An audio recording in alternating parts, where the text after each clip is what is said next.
बता दीजिएगा जब रिकॉर्डिंग स्टार्ट हो जाएगी। Yes, we are recording now. You can start, okay Shahida. जी। Thank you. Bismillahirrahmanirrahim. Assalamu alaikum. I welcome you all on behalf of Autism Resource Group Pakistan. Thank you so much for joining us. आज का webinar के लिए मैं बहुत excited थी। उसका reason ये है कि जितने भी हमारे गेस्ट हैं आज वो डिफरेंट एज ग्रुप से हैं। कोई 13 साल का है, कोई 12 साल का है, कुछ एडल्ट्स हैं। So different age group means different experiences and lots of different experiences. इस टॉपिक पे बात करना क्यों जरूरी था? बिकॉज सिबलिंग्स एक ऐसा बॉन्ड है दुनिया का जिसमें आप सबसे ज्यादा कंफर्टेबल होते हैं। वो जो एक बेतकल्लुफी होती है वो आपको अपने बहन भाइयों के अलावा किसी के साथ नहीं होती। वो जो एक आप कुछ भी एक्सप्रेस कर सकते हैं। You know, you express your real self in front of your sibling. लेकिन जब बात आती है कि स्पेशल एडिशनल नीड्स के बच्चे और उनके सिबलिंग्स, तो एज अ सिबलिंग आप लोगों को अभी तक क्या चैलेंजेस फेस करने पड़े? क्या वो प्लस पॉइंट्स थे? क्या चीजें थी जो आपकी स्ट्रेंथ बनी? या वो क्या पॉइंट्स हैं जो आप चाहते हैं कि सोसाइटी में चेंज आना चाहिए ताकि वो चैलेंजेस जो आप लोगों ने फेस किए हैं वो आगे आने वाले जो न्यूली डायग्नोस फैमिलीज हैं उनमें जो सिबलिंग्स हैं या उनके जो कजिन्स हैं उनको वो फेस ना करने पड़े। So with that note, I would like to start today's webinar with Sidra. Sidra, you can unmute. Walaikum salam. Sidra, you are by profession an architect. Ji, I am an architect. हाँ जी. और सिद्रा के भाई हैं Mudassir, and I have meet him बहुत दफा, and he's one of the most decent person I have ever come across. So Sidra please बताइएगा कि आपके भाई अभी उनकी क्या एज है, वो क्या करते हैं, आपका उनके साथ बॉन्ड कैसा है? Just a brief introduction about you and your brother. हाँ जी. हाँ जी. So मुदस्सिर भाई जो हैं, he's 3 years older to me, and we are 4 brothers and sisters, 2 sisters, 2 brothers. Dasbiya is the eldest, and him being obviously the eldest, we were raised to obviously respect our brother, and as we grew up, obviously we got to know his disability as well. उसके अंदर हमें parents ने हमें समझाया जिस तरह से, and the whole family, I think उससे हमें बहुत फर्क पड़ा, and obviously you know you're very protective about your siblings as well. So I would say that you know, having a person like Mudassir Bhaiya in our lives has really impacted us, because he is such a, and all of them in fact have such a pure heart that आप actually इन लोगों से इतना सीखते हो. You go out in the world and obviously you meet so many other people, and उन लोगों की क्या सोचें होती हैं और क्या होता है. But when you come to when you come home to a pure-hearted person, you actually realize that you know there's so much more to life. Actually हम लोगों ने मुदस्सिर से बहुत सीखा है इसी में, कि उनका जितना प्योर हार्ट है, वो जिस तरह सब, और मैं बिल्कुल ऐसे ही कहूँगी, I am talking about Mudassir भाई, but I would say this on behalf of obviously all the special children, that they have such a, उनके इतनी साफ दिल होता है उनका, कि आप मतलब उनसे बहुत सीखते हो, कि मतलब उन जैसे बाकी लोग नहीं होते. और अगर आपके फैमिली में एक्चुअली ऐसा कोई होता है तो लोग तो और बातें बहुत करते हैं, but for us they're a blessing. बिल्कुल ऐसे ही है. और अगर मैं मुदस्सिर की बात करूं तो सिद्रा, अगर हम रिवाइंड करें लाइक 25 years बिफोर, पाकिस्तान में इतनी अपॉर्चुनिटीज नहीं थी जो अभी हैं, उतने रास्ते नहीं थे जितने अभी हैं. तो मुदस्सिर के साथ आपने कैसे स्टार्ट किया? क्योंकि Mudassir right now is working as assistant coach in campus, and campus is one of the very fine institutes when it comes to special needs. तो वो जो एक जर्नी है कि 25 साल पहले कैसे स्टार्ट हुआ, और अगर मैं आपसे पॉइंटर्स में पूछूं कि वो क्या क्या चीजें थी जो मुदस्सिर पे इफेक्ट की हैं, तो आप उसके बारे में क्या कहेंगे? जी, ऐसा है that we were raised like the first 5 or 6, 7 years we were in Hong Kong. तो उसकी वजह से Mudassir was put into a special class as well. तो वहाँ पर उनकी काफी जो है वो जो है उनको पढ़ाते उसी तरह से थे as a special child. But when we came to Pakistan, obviously यहाँ पर special schools नहीं थे.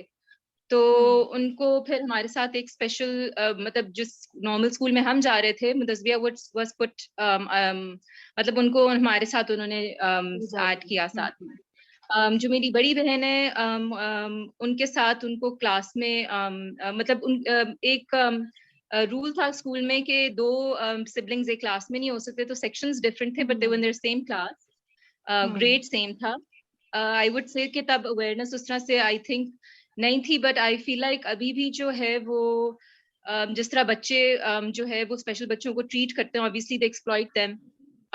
उनसे आई फील लाइक 1-2 दफा उनको इस तरह कह के कि यू नो टीचर को जाके ये कह दो, टीचर को जाके वो कह दो type. So I think the children also exploited them. Having said that, there were a lot of people who helped over there as well. Teachers जो थे वो बहुत अच्छे थे.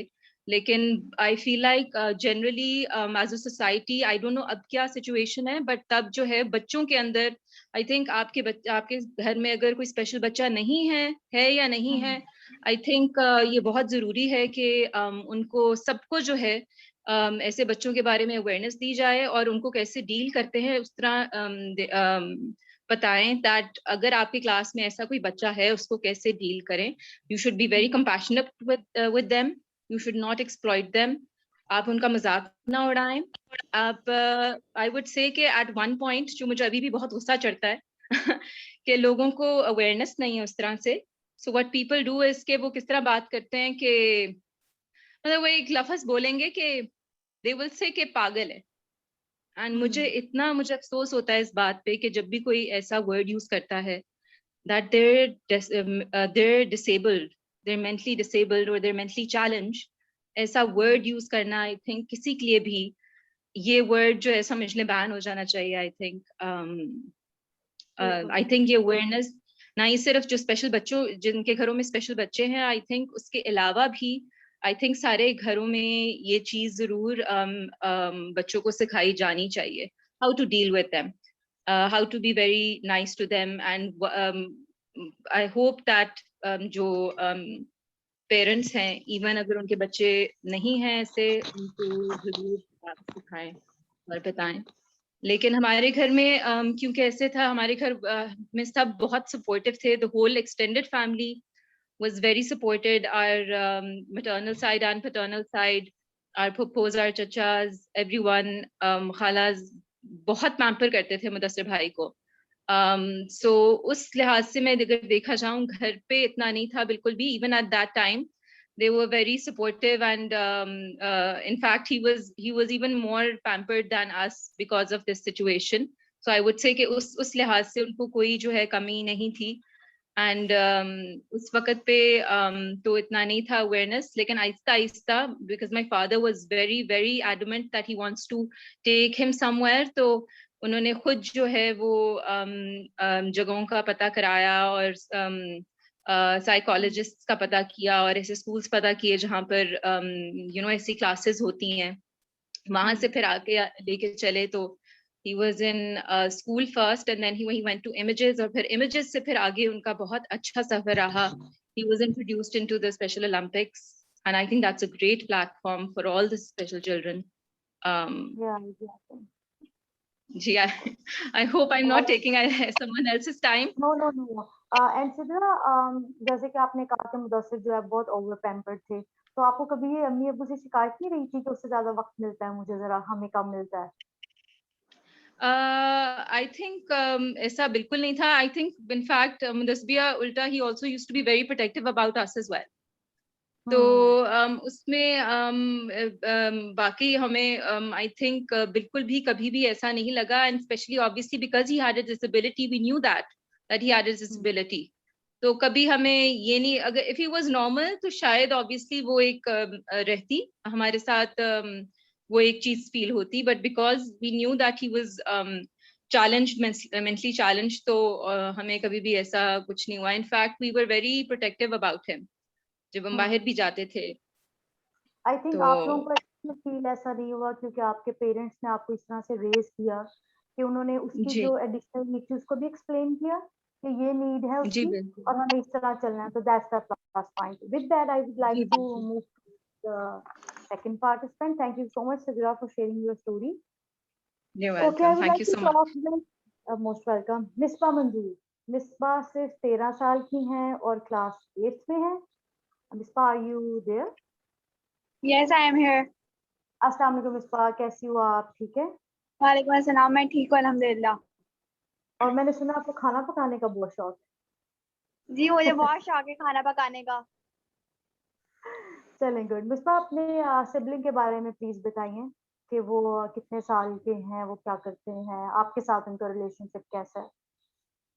ज़ैनब और मुझ में एज अ फ्रेंडशिप है, हमारा जो रिलेशनशिप है ज़ैनब और मुझ में सिर्फ 1 ईयर का फर्क है। ज़ैनब का मेरे साथ जो है वो ज़ैनब का ऐसा है कि ज़ैनब मुझसे हर बात शेयर करती है। जैसे अगर स्कूल में कुछ ऐसा हुआ हो या टीचर ने उसको डाँटा हो या टीचर ने कुछ उसको दिया हो, तो मुझे वो आके बताती है कि टीचर ने मेरे साथ ऐसा किया है, टीचर ने मुझे डाँटा है, तो आप उनकी जाके शिकायत करिएगा कि मेरी टीचर ने मुझे क्यों डाँटा है। सो इस तरह का रिलेशनशिप है। तो ज़ैनब जो है मुझ में 1 ईयर का डिफरेंस है, लेकिन लगता नहीं है कि हम दोनों में 1 ईयर का डिफरेंस है, क्योंकि मेरे कद के लिहाज से लोग समझते हैं कि हमें बहुत बड़ा डिफरेंस है। सो ज़ैनब के साथ मैंने कभी ऐसा नहीं देखा कि ज़ैनब हमा स्पेशल नीड चाइल्ड है। ज़ैनब को हमारे घर में एक ऐसा डील किया गया, she is a typical developed child. उसको अगर कोई गलत बात कर रही हो तो हम उसको ऐसे नहीं कहेंगे कि ज़ैनब यू आर स्पेशल, सो हम उसको मतलब पैम्पर नहीं करेंगे कि ज़ैनब ये गलत बात है, चलो कोई बात नहीं, डाँटेंगे नहीं। As a typical developed child, जब टिपिकल डेवलप्ड चाइल्ड जो है वो कुछ गलत बात करता है तो उसके मम्मा-पापा उसको डाँटते हैं, तो हम वैसा ही ज़ैनब को सलूक करते हैं। ज़ैनब के हमने कोई डिफरेंस नहीं है। Zainab is the second one. So Zainab के मतलब ज़ैनब के बाद मेरा एक भाई ब्रदर है और उसके बाद मेरी एक न्यूबॉर्न बेबी सिस्टर है। सो ज़ैनब को ऐसा नहीं फ़ील हुआ कि I am a special child, तो मेरे साथ जो है वो बुरा होगा या मुझे पैम्पर किया जाएगा या मुझे लाड से प्यारा जाएगा। तो उसके साथ एक ऐसा सलूक नहीं किया या उसके साथ हमने टिपिकल डेवलप्ड चाइल्ड वाला रवैया रखा है। That's great. अच्छा मिस्बा, आप जिस एज में हैं, टीनेज में, इस एज में पीयर ग्रुप का बहुत ज्यादा इम्पैक्ट होता है, मतलब आपके क्लास फेलोज का आपके ऊपर बहुत स्ट्रॉन्ग इम्पैक्ट होता है। तो कभी ऐसा फील हुआ है कि आपके फ्रेंड्स घर आए हों या आप उनको पता हो कि आपकी एक सिबलिंग है जो स्पेशल नीड्स के साथ है, तो उनका एटीट्यूड कुछ नेगेटिव फील होता है या नहीं, they are also friendly? No, जब मैंने अपनी क्लास फेलो को बताया कि मेरी बहन के साथ ऐसा इश्यू है, तो उनका कोई ख़ास रवैया नहीं था या कोई ऐसा रिएक्शन नहीं था कि ये होता है। तो क्योंकि मेरी जो स्कूल फ्रेंड्स हैं ना, उनकी में से 2 फ्रेंड्स ऐसी हैं जिनकी एक खाला के साथ ऐसा इश्यू है और एक जो है उनकी कज़न के साथ ऐसा इश्यू है। तो कभी मैंने फ़ील नहीं किया, यहाँ तक कि वो क्या कहें कि वो लोग अगर घर आते हैं तो मेरा पूछने के बजाय पहले ज़ैनब से मिलते हैं, कि ज़ैनब से पूछते हैं कि ज़ैनब क्या हुआ? आज आप कैसी हो? आपका क्या चल रहा है? तो ऐसा कभी इम्पैक्ट नहीं पड़ा मेरे ऊपर। दिस इज वेरी स्वीट, ये बहुत अच्छी बात है। एंड मिस्बा, अगर मैं आपसे पूछूं कि what is best thing about your sibling, वो क्या चीज है जो आपको उसमें सबसे अच्छी लगती है, तो आप क्या कहेंगी? ज़ैनब का सबसे अच्छी जो चीज़ है, ज़ैनब का नाराज़ होना है और उसमें जो उसकी नाराज़ होने का स्टाइल है, उसके इंप्रेशन है और उसके बोलने का स्टाइल है कि मैं बात नहीं करूँगी आपसे, आप गंदी हैं, तो मुझे ये बहुत अच्छा लगता है ज़ैनब में। और सबसे मजे की बात सिबलिंग पे ये होती है कि वो रूठने मनाने वाला जो टिपिकल चीज है ना, वो नहीं होती। एक स्टूपिड सी बात पे यस, और हंसी फिर निकल जाती है, किसी टाइम से हो जाती है। जी, और फिर कहती है कि मुझसे कान-कान सॉरी करो, मुझसे ये मनाओ, मेरे लिए ये चीज़ें लेके आओ, तो फिर मैं मानूँगी आपसे, फिर मैं बात नहीं करूँगी। फिर वो नीचे चली जाती हैं घर में, फिर मम्मा-पापा को बताती हैं, तो फिर ऐसे ही होता है। मुझे सबसे ज़्यादा इसकी नाराज़ होना पसंद है। Thank you so much Misbah. मुझे आपके बारे में सबसे अच्छी बात ये लगी है कि your body language is very positive. आप जैसे बच्चे जब हमारी एज में पहुंचेंगे ना, तो फिर मुझे लगेगा कि वाकई इंक्लूजन आ गया पाकिस्तान में। जिस तरह आपने उसे एक्सेप्ट किया, उसे ऑन किया, और आपका पीयर ग्रुप उसे ऑन करता है, वो इसलिए ऑन करता है क्योंकि आपने उसे ऑन किया। अगर आप ना करती तो वो भी ना करते। So I would really like to appreciate you for that. Thank you so much for your story. And thank next, you. I would like to move on to Anila Ansari ji. अस्सलाम वालेकुम Anila, how are you? वालेकुम सलाम। मैं बिल्कुल ठीक हूँ, बहुत शुक्रिया। जरा टाइम डिफरेंस है मेरे और आपके बीच में, जी जी 4 घंटे का, तो उसमें मुझे थोड़ी सी कंफ्यूजन हो रही थी, लेकिन नाउ इट्स ऑल रिजॉल्व। तो बहुत शुक्रिया अनीला, मुझे यू आर इनवाइट करने का। Thank you so much Aneela, आपका शुक्रिया, आपने वक्त निकाला।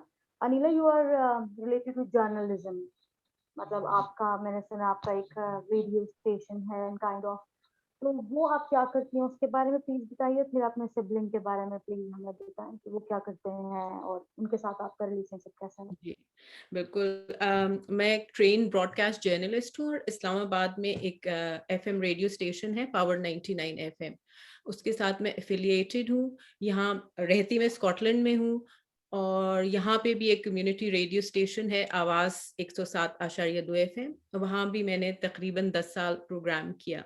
चूँकि मेरा हेल्थ का बैकग्राउंड है, I work for the health services here in Scotland, तो इसलिए रेडियो पे भी ऑल्दो दोनों FM स्टेशंस हैं जिनके साथ मैं एफिलिएटेड हूँ, लेकिन मेरा फोकस ये होता है इशू बेस्ड प्रोग्राम्स करना, और उसमें हेल्थ एक बहुत बड़ा टॉपिक रहा है। तो जो इस्लामाबाद का रेडियो स्टेशन है, वहाँ मैं ऑटिज्म अवेयरनेस के हवाले से कुछ ना कुछ हम प्रोग्राम्स करते रहते हैं। और आपका ग्रुप में देख रही थी, उसमें जैसा कि आप शुरू में कह रही थी कि एक पूरा एक स्पेक्ट्रम आपने एज रेंज का चूज किया ना आज सिबलिंग्स का।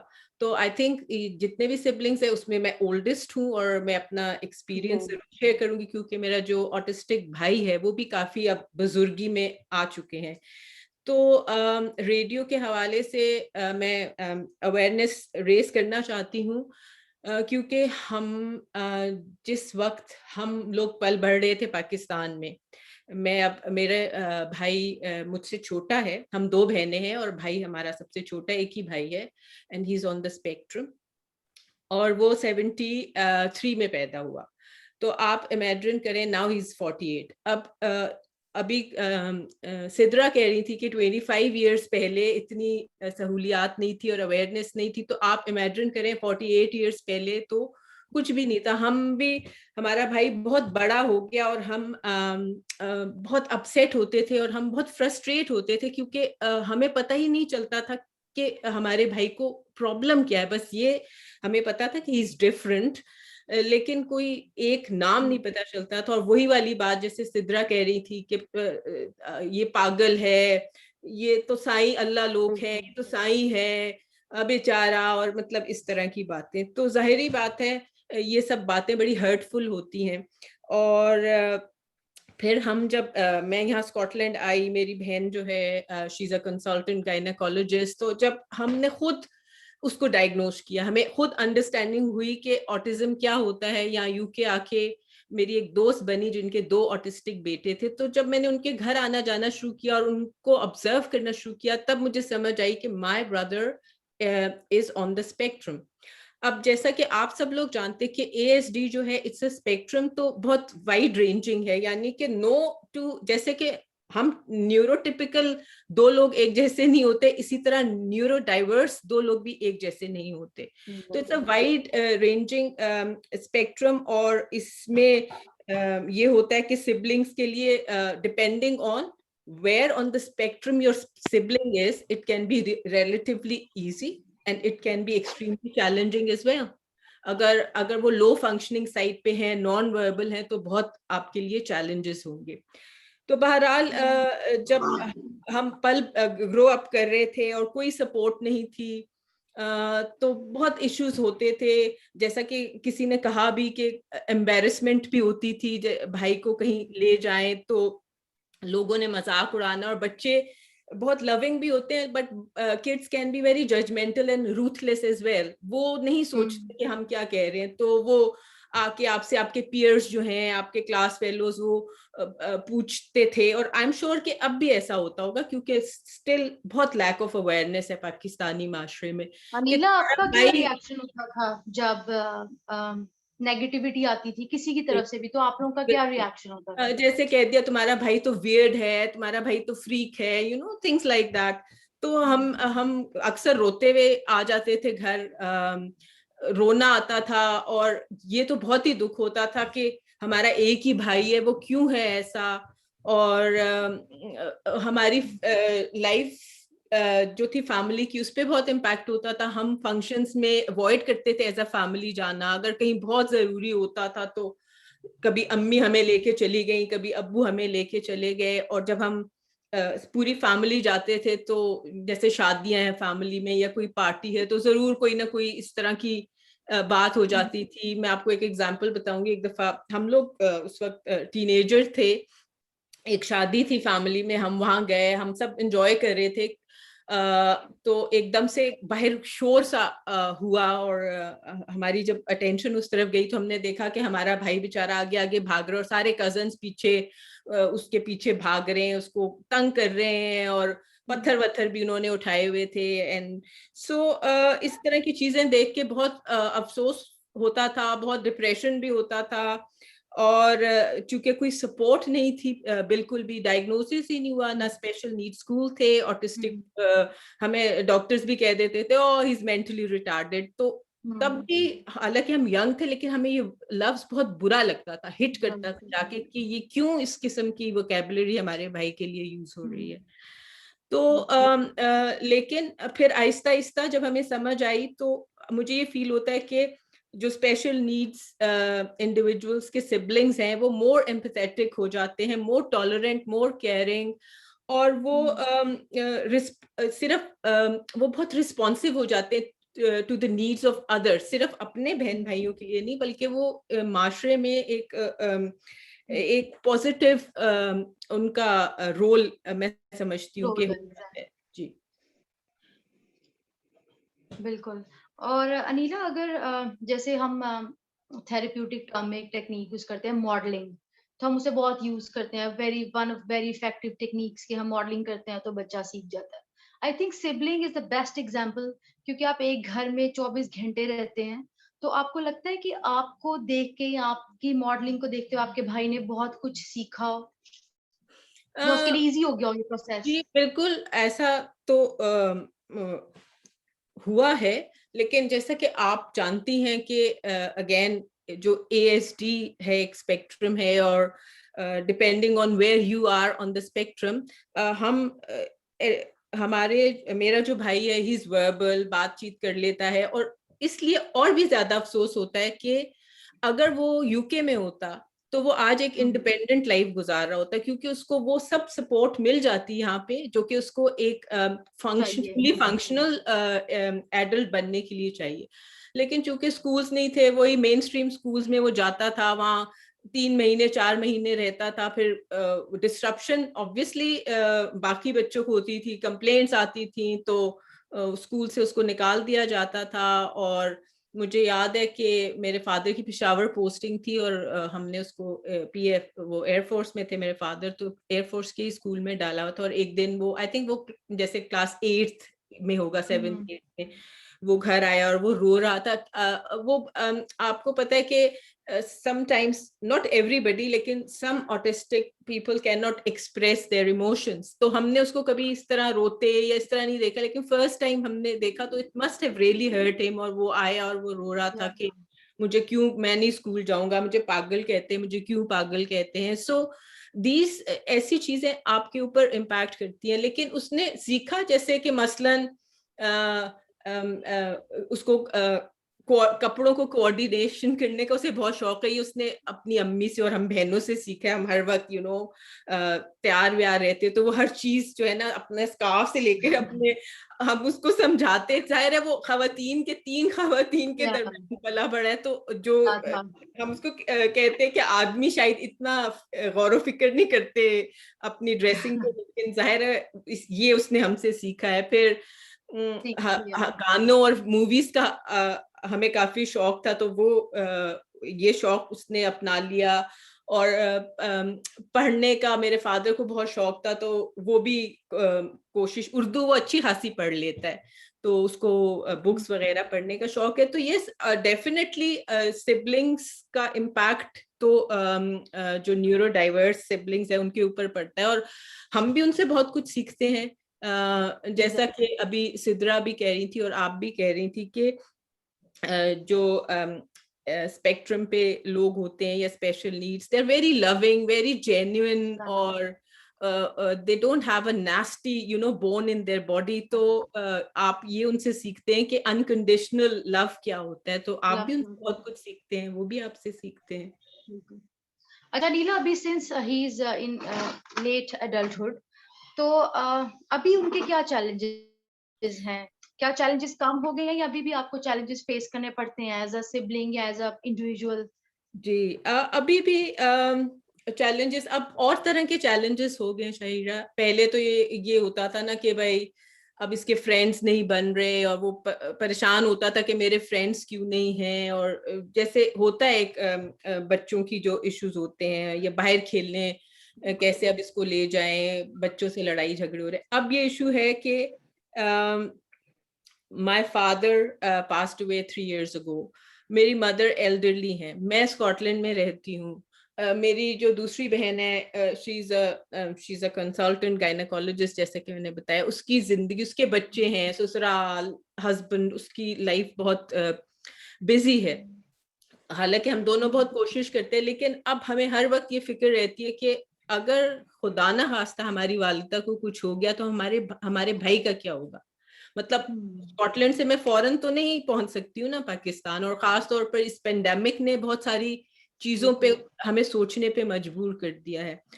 तो अब ये चैलेंज है कि ऐसे एडल्ट्स, ऑटिस्टिक एडल्ट्स, जिनके पेरेंट्स अब या तो नहीं है दुनिया में, या इतने फ्रेल और एल्डरली हैं कि वो घर में उनकी लुक आफ्टर अब नहीं कर सकते, या उनके बहन भाई नहीं है, या बहन भाई इस पोजीशन में नहीं है कि वो उनकी 24/7 उनको रख सके। तो इन ऑटिस्टिक एडल्ट्स का अब क्या होगा, ये कहाँ जाएंगे? आपको पता है कि अनफॉर्चुनेटली जहाँ हमारा माशरे में कंपैशन है टुवर्ड्स सर्टेन थिंग्स, वहाँ पे बहुत सी क्रूअल बिहेवियर्स भी हैं। मसलन जैसे मनी मैनेजमेंट ऑटिस्टिक लोगों के लिए, again depending on where on the spectrum you are. एक एग्जांपल देती हूँ, फाइनेंशियल अब्यूज इनकी बहुत हो सकती है, इनसे पैसे ले लेना, इनको बेवकूफ बनाना, इस तरह की।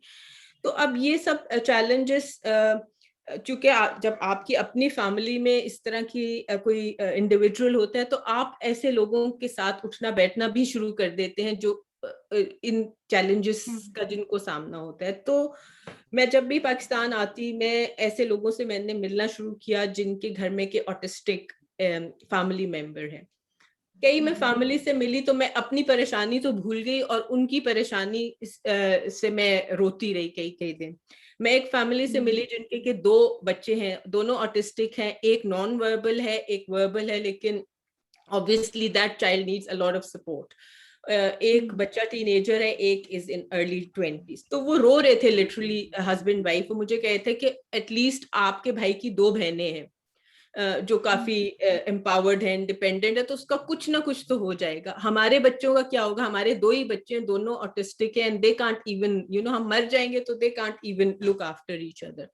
इस तरह और कई मैं फैमिली से पाकिस्तान में मिली। तो इससे फिर मैंने ये सोचा कि कुछ करना चाहिए। खाली अवेयरनेस तो बहुत जरूरी है, लेकिन प्रैक्टिकली भी कुछ करना चाहिए। तो through the radio that I am affiliated with, they have helped me a lot. वो गॉड ब्लेस देम, वो इस चीज को अंडरस्टैंड करते हैं, और उन्होंने कहा कि जी आप ये प्लेटफॉर्म यूज करें अवेयरनेस रेज करने के लिए। और उससे फिर ये हुआ कि एक बहुत ही kind hearted philanthropist young person, वो ये जब हमारी तगोदौ देख रहे थे पिछले 3-4 साल से, तो उनके पास लैंड थी, उन्होंने लैंड डोनेट की है, जिससे कि हम ऑटिस्टिक लोगों एडल्ट्स के लिए एक सेफ होम बनाना चाहते हैं। जैसा कि मेरा भाई है, और इस सिचुएशन में जो एडल्ट्स हैं जिनका कि अब फिर कुछ जब पेरेंट्स नहीं होंगे तो कोई देखभाल करने वाला नहीं होगा, वो उस सपोर्टेड अकोमोडेशन में रहें, वैसे ही रहें जैसे वो अपने घरों में रहते हैं, with dignity, with respect, with safety. और जो भी उनकी हॉबीज हैं, जो भी उनकी रूटीन्स हैं, उसके अराउंड उनको सपोर्ट किया जाए। तो बस अब ये लैंड का तो देखें, एक बहुत बड़ी सबसे जो फर्स्ट स्टेप था वो ये था कि you have a piece of land where you can establish this home. तो वो तो एक हमारा हमने ओवरकम कर लिया चैलेंज। अब नेक्स्ट चैलेंज ये कि इसको बिल्ड करना, तो जाहिर है हम फंड रेजिंग इसके लिए करनी पड़ेगी, या दूसरा ऑप्शन ये है कि हमें कोई ऐसा ही काइंड हार्टेड और फिलैंथ्रोपिस्ट डेवलपर मिल जाए, प्रॉपर्टी डेवलपर, और वो कह के जी नक्शा दें और मैं आपको ये सेफ होम बना देता हूँ। And obviously then there are lot of challenges, उसकी रनिंग कॉस्ट हैं, जो लोग वहाँ पे एम्प्लॉयड होंगे उनको उनके लिए कॉस्ट हैं। मैं यहाँ स्कॉटलैंड में कुछ ऑर्गेनाइजेशंस के साथ लिएज कर रही हूँ, जैसे यहाँ स्कॉटिश ऑटिज्म जो एक जैसे जिनको आप एनजीओस कहते हैं पाकिस्तान में, हम उनको यहाँ चैरिटीज कहते हैं, एक ऑर्गेनाइजेशन है, उनके साथ बातचीत चल रही है कि वो ऑन बोर्ड आ जाए हमारे साथ, और जो हमारे वॉलंटियर्स होंगे पाकिस्तान में और स्टाफ, उनको ट्रेन करें और हम और भी तरीके से कोलैबोरेशन करें। तो मैं ये समझती हूँ कि एक सिबलिंग जो है स्पेशल नीड्स बहन या भाई का, वो ही इस तरह सोच सकता है और उसमें ही ये पैशन होगा। और आई एम श्योर कि तमाम यहाँ पे इस वक्त जो सिबलिंग्स हैं या केयर गिवर्स हैं, पेरेंट्स हैं, वो इस बात से एग्री करेंगे कि ठीक है लोग कंपैशन शो करते हैं, लेकिन जो एक्चुअल जो आप चेंज लाएंगे माशरे में, जो एजेंट ऑफ चेंज होगा इस ऑटिज्म वर्ल्ड में, वो सिबलिंग या जो केयर गिवर्स हैं वही हो सकते हैं। तो बिल्कुल। मुझे बहुत खुशी हुई इतने सारे सिबलिंग्स से मिलके जो who are doing exactly. Great work in Pakistan. Anila, मुझे तो पर्सनली इतनी खुशी हुई है कि आपने आउट ऑफ बॉक्स सोचा है, और मुझे अभी मैं बड़ी ओवरवेल्म भी हो रही थी कि फाइनली किसी ने सोचा है कि मैं और अलीना अक्सर डिस्कस करते थे कि जब एडल्टहुड में बच्चे चले जाएंगे या लेट एडोलसेंस में जाएंगे तो तब उनका क्या होगा, हमारी अक्सर ये डिस्कशन होती थी। तो thank you so much for thinking in that context. और आपका जो शुरू में क्वेश्चन था कि आप बहनें अक्सर सोचती थी कि हमारा भाई क्यों स्पेशल नीड्स के साथ पैदा हुआ, एक ही भाई है, तो उसका आंसर आपने दे दिया। वो इसलिए हुआ क्योंकि आपने बहुत से और लोगों के बारे में सोचना था, जो कि आपने सोचा भी है। और आयशा अमजद ने एक नीचे कमेंट किया है कि क्या आपको लगता है कि बच्चे वहां पे रह सकते हैं? तो आयशा जी, उससे तो बेहतर है कि माँ बाप, अल्लाह जिंदगी दे हर किसी के वालिदैन को, पर अगर वो नहीं होंगे तो रिश्तेदार तो ऑन नहीं करेंगे, बजाय इसके कि वो घरों से निकाल दें सड़कों पे खवार होने के लिए। उससे बेटर है कि उनके पास एक सेफ प्लेस हो जहाँ पे वो कम से कम उनकी बेसिक जो जरूरियात जिंदगी है वो पूरे, उन्हें खाना मिल सके, सुकून से वो वहां पे सो सकें, उठ बैठ सकें, खा सकें। Thank you so much sorry, मैं अनीला। एक बात यहाँ पे जी जी ऐड करना प्लीज। चाहूंगी कि देखिए ये सपोर्टेड अकोमोडेशन या सपोर्टेड लिविंग जो है, इसका कॉन्सेप्ट कोई नया नहीं है। यूरोप में, वेस्ट में ऐसे बहुत सारे सेटअप्स हैं, और वहाँ पे जो ट्रेन स्टाफ है, फिर वहाँ पे चाइल्ड प्रोटेक्शन, मतलब ऐसे मैकेनिज्म्स हैं कि अब्यूज नहीं हो सकती किसी भी किस्म की। कोई एग्जैक्टली। आइसोलेटेड केसेस आ जाते हैं, तो आई एम श्योर कि जब right people come around the table तो या थिंग्स विल हैपन। यहाँ भी जो एग्जैक्टली। हमारा विजन है वो यही है कि ये जो होम होगा इसमें वो लोग इन्वॉल्व होंगे जो इस इशू को अंडरस्टैंड करते हैं, इसके साथ लिव करते हैं। और चूंकि अब एक ब्लेसिंग इन डिस्गाइज ही समझ लें कि मैं यहाँ रहती हूँ और हेल्थ में काम करती हूँ, तो बहुत इस तरह का भी एक्सपीरियंस है कि किस तरह आप मिनिमाइज और रिड्यूस कर सकते हैं रिस्क को, अब्यूज के, बिल्कुल। इमोशनल हो, फाइनेंशियल हो, सेक्सुअल हो, साइकोलॉजिकल हो। तो कोशिश ये होगी कि यहाँ से जो कुछ सीखा है लर्निंग, वो वहां पे अप्लाई करें, ताकि ये लोग उस घर में उसी तरह रहें जैसे कि अपने घर में रहते थे। बिल्कुल। एंड वी विश यू कि आपको एक बहुत अच्छी टीम मिले, that's the most important thing. Thank you so much Aneela. With that I would like to move forward with Zahid Hasnain. Zahid, Zahid या अस्सलाम वालेकुम जाहिद। वालेकुम सलाम। कैसे हैं आप जाहिद? आप 9th क्लास में पढ़ते हैं, जी।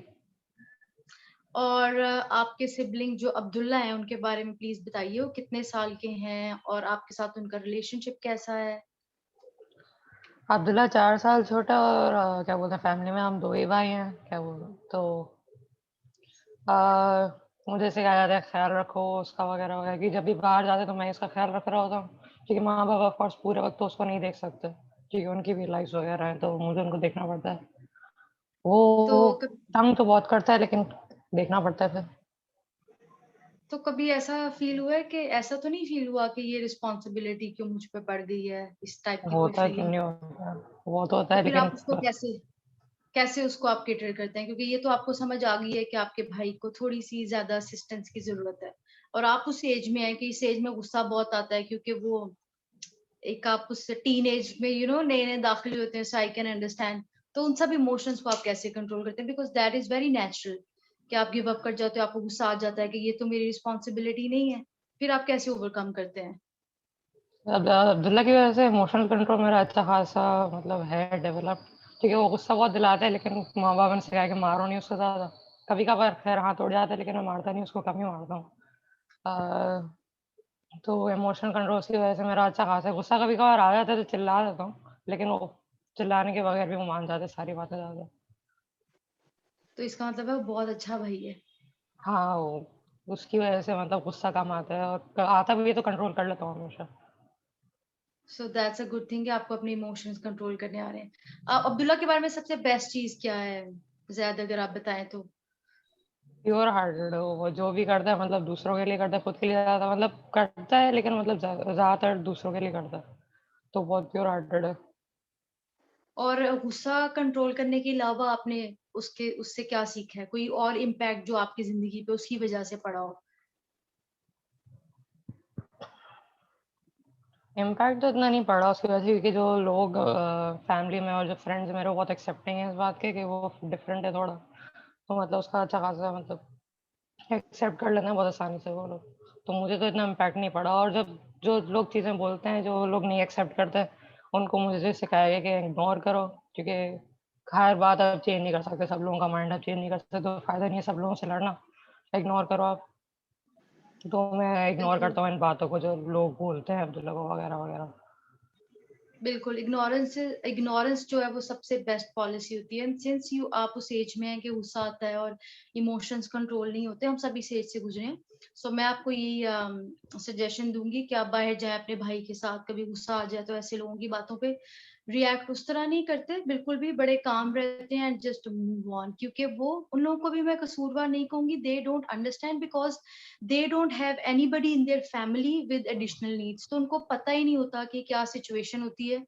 और ये उस सिचुएशन में हमारे जो रवैये है ना, वो अगले इंसान को बदल सकते हैं आई गेस। अगर हम उनसे गुस्सा करेंगे, चीखे चलाएंगे, तो वो और मजाक करते हैं, बहुत हंसते हैं, because I know Pakistani community, क्योंकि हम यही पले बड़े हैं। और जब हम चुप कर जाते हैं और हम उनका अच्छे तरीके से जवाब देते हैं, तो वो समझ जाते हैं। और ये हमारा मजहब भी हमें कहता है ना कि हमारा इखलाक अच्छा हो। So anything else Zaid you want to add? कुछ भी आप किसी जो सिबलिंग्स हैं उनको कोई सजेशन देना चाहें, जो आपकी की तरह अपने भाई या बहन की बड़ा देखभाल करते हैं, कोई एनी टिप फ्रॉम योर कोई साइड? जनरल कुछ भी। टिप तो नहीं है, क्योंकि हर बच्चा अलग होता है, तो जैसे जैसे बड़े होते रहते हैं वैसे वैसे आप देखते रहेंगे वो क्या क्या करते हैं, और मतलब हर बच्चा अलग होता है, तो कोई जनरल टिप तो नहीं है, बस उनका ख्याल ज़्यादा रखें। उनका ख्याल ज्यादा रखें। या thank you so much zaid for joining us, thank you. अच्छा, मैं चैट्स में पढ़ी थी, अनम जीशान का एक मैसेज है सिद्रा के लिए। Sidra, if you are here, she asked के मुदस्सिर की स्पोर्ट्स एंड फिजिकल एक्टिविटीज ने कैसे काम किया उसके लिए, if you can quickly answer. Sidra है इधर? जी Sidra, mute you are mute. So obviously आपके अंदर obviously इतनी एनर्जी होती है, and when you put it into good physical use, तो I think उससे बहुत एक अच्छा इम्पैक्ट पड़ता है। स्पेशली मैं ये कहूंगी कि ऑब्वियसली जब उन्होंने स्पेशल ओलंपिक्स के अंदर किया, and he has won a lot of medals as well. Special Olympics जब उन्होंने ज्वाइन किया, तो फिर उन्होंने आयरलैंड में भी ही वन अ लॉट ऑफ, मतलब उन्होंने 2 सिल्वर्स जीते आयरलैंड में, फिर 1 गोल्ड जीता। फिर लुधियाना में जब वो गए तो फिर 1 सिल्वर उन्होंने जीता, 1 गोल्ड रिले में जीता। फिर उसके बाद उन्होंने क्रिकेट के अंदर जो है वो 2006 में उन्होंने वर्ल्ड कप में 3rd ब्रॉन्ज उन्होंने लिया, 3rd नंबर पे आए। Even when he went to Delhi, and then he went to, अभी 2019 में he went for world games as an assistant coach. तो पहले तो वो एज अ एथलीट जाते थे, फिर वो गया एज एन असिस्टेंट कोच, और इसमें उनकी कॉन्फिडेंस बहुत बढ़ी। And he is also speaker now as well, like he speak, मतलब उनकी जो है वो जाके वो स्पीचेस वगैरह भी देते हैं। ही इज वेरी उसकी वजह से, क्योंकि he is one so much after that, मतलब स्पेशल ओलंपिक्स ज्वाइन करने के बाद जो वो मेडल्स जीते हैं, उसकी वजह से उनका कॉन्फिडेंस बढ़ी। और उसकी वजह से जो है he has done amazing. I think that was a great platform, जिसकी वजह से आगे he is now become, even though now he is not an athlete because obviously now उनकी एज बढ़ गई है, but now he is an assistant coach, so he's still assistant, या affiliated. And I think that that's, well, I would just want to say one thing to Anila. I'm an architect, so I want to say to her that whenever you do this, whenever you go forward with it, I will give my services for free. जो भी आपने नक्शा वगैरह जो भी planning करनी है, I'm going, you please contact me, और वो मैं आपके लिए करूँगी for free. Thank you so much thank you so much Sidra, so nice of you, so nice of you. Not at all, not at okay all, जी, I next understand. बात करना चाहूंगी समर से। समर, अस्सलाम वालेकुम। आपका कैमरा ऑफ है, आपका माइक भी म्यूट है। Summer, if you can quickly fix. वालेकुम अस्सलाम। क्या हाल है समर, आपका ठीक है? अल्हम्दुलिल्लाह ठीक। समर, आप 12 साल की हैं और मैंने सुना आपको क्रिकेट और गेमिंग का बहुत शौक है।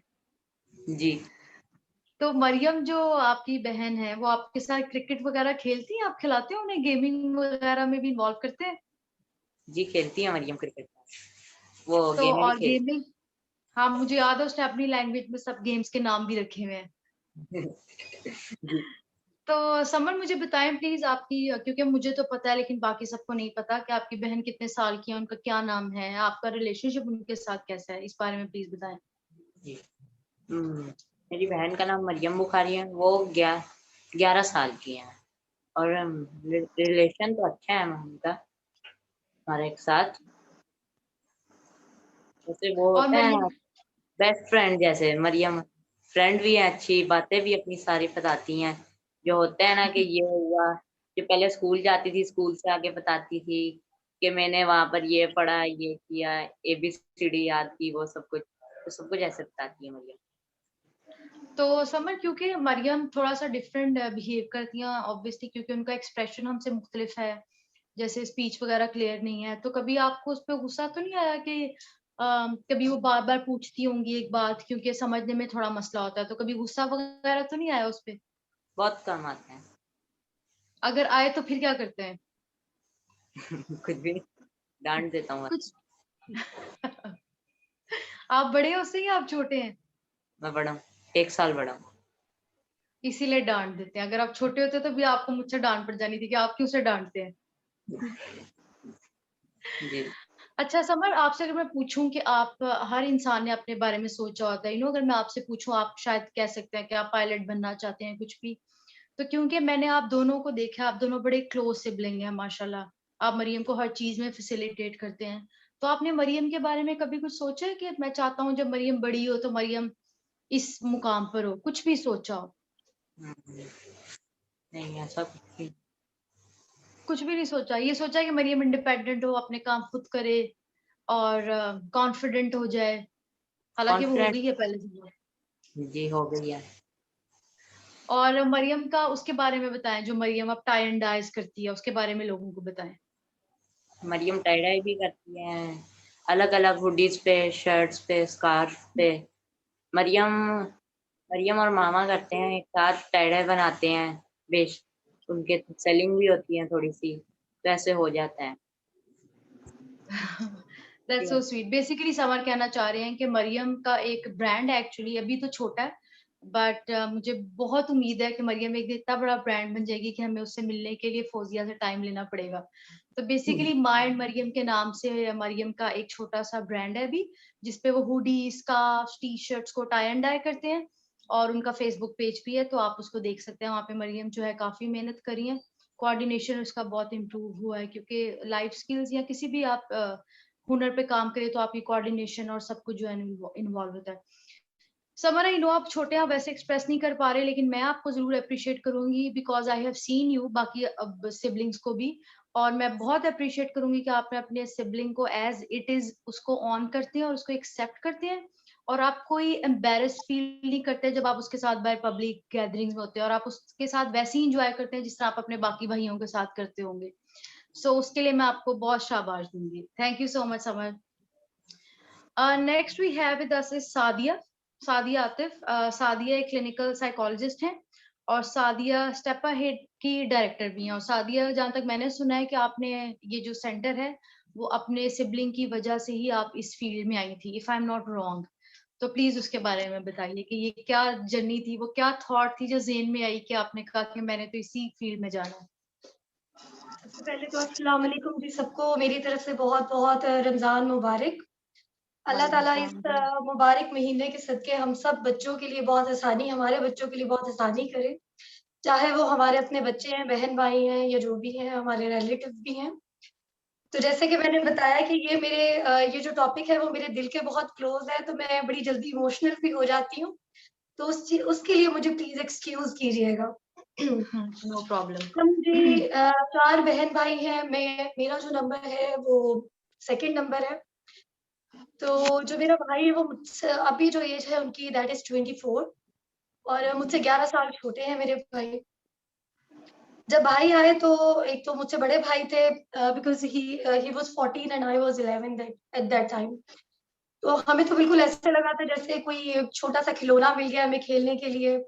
तो आज भी हम जब वो टाइम याद करते हैं कि हॉस्पिटल से लेकर हमने किस तरह से पहली दफा उसको अपनी गोद में उठाया था, उसको उसके कपड़े लेके गए थे, ईच एंड एवरीथिंग। तो वो बिल्कुल आपके सामने एक मूवी की तरह सारी चीज चल पड़ती है। हमें बिल्कुल अंदाजा नहीं हुआ कि जी वो बिल्कुल डिफरेंट है या कोई चेंज है उसके अंदर। Because when he was 1 years old for the very first time उनको सीयर्स का अटैक हुआ था। टेम्परेचर हुआ था 103 104 और my mother she was a banker in charge think bank में। तो बिल्कुल उनको कॉल की कि अम्मा इस तरह तबीयत उनकी खराब हो रही है। तो उन्होंने कहा ठीक है मेरे पास ले आओ। तो स्ट्रेट अवे हम हॉस्पिटल जाते हैं यहाँ से और फिर देखते हैं कि क्या हुआ है, क्योंकि कभी फैमिली में सुना ही नहीं था कि एपिलेप्सी क्या होती है। या कोई फैमिली में इससे पहले कोई एक ऐसा एक्सपीरियंस नहीं था, कभी ऐसे बच्चे नहीं देखे थे, कभी सुने नहीं थे। तो पता ही नहीं था बिल्कुल भी हमें। और सेकेंडली साहिवाल में रहते थे तो काफी आपको पता है कि ये तो फिर लाहौर में आज भी इतनी अवेयरनेस नहीं है जाके। वो तो फिर साहिवाल था और वहां तो बिल्कुल ही पता नहीं था। तो जब हॉस्पिटल लेके गए तो फर्स्ट एड नहीं मिल सकी उनको, ऑक्सीजन उनकी लेट हो गई और उस सारी एक टेंशन के अंदर जो भी वहां पे सीन क्रिएट हुआ, मेरी मदर को नर्वस ब्रेकडाउन हो गया। तो जो डॉक्टर्स थे वो उन्होंने मेरे भाई को इग्नोर किया और उन्होंने बिल्कुल मेरी मदर को उन्होंने कहा कि पहले इनको देखें कि इनको क्या हो गया। Because they were not sure कि हार्ट अटैक हो गया है या मतलब ब्रेन को कुछ हो गया है या एकदम से क्या हो गया है। रिस्पॉन्ड करना बंद कर गई थी वो बेसिकली। उसके बाद 2-2.5 घंटे की एक वो चली सारे डॉक्टर्स की एक मेहनत थी उसके अंदर। लेकिन कोई भी उनको शहीरा अगर मैं बताऊं तो किसी ने भी उनको कभी भी डायग्नोज नहीं किया by the age of 8 9 10 years। बहुत जगह फिरे हम, लाहौर भी फिरे, इस्लामाबाद भी फिरे, पेशावर भी फिरे, जहां जहां मेरी अम्मी को जिसने बताया वहां वहां लेके गए उनको। आज जब मैं सुनती हूँ कि सेंटर्स हैं, इतने पुराने स्कूल्स भी थे, हॉस्पिटल्स भी थे, तो दिल में ना एक खलिश रह जाती है because he is still non verbal. अभी मैं जितने लोगों को सुन रही हूँ माशाल्लाह सब बता रहे हैं कि उनके सिबलिंग स्कूल जाते थे या मतलब उनका एक्सपीरियंस था। स्कूलिंग सबने की, सब कुछ किया। मेरा भाई कभी नहीं बोल पाया, स्टिल आज भी नहीं बोलता। मतलब हम 3 बहन भाई, हमने हमेशा कोशिश की कि हम उसकी जुबान बने।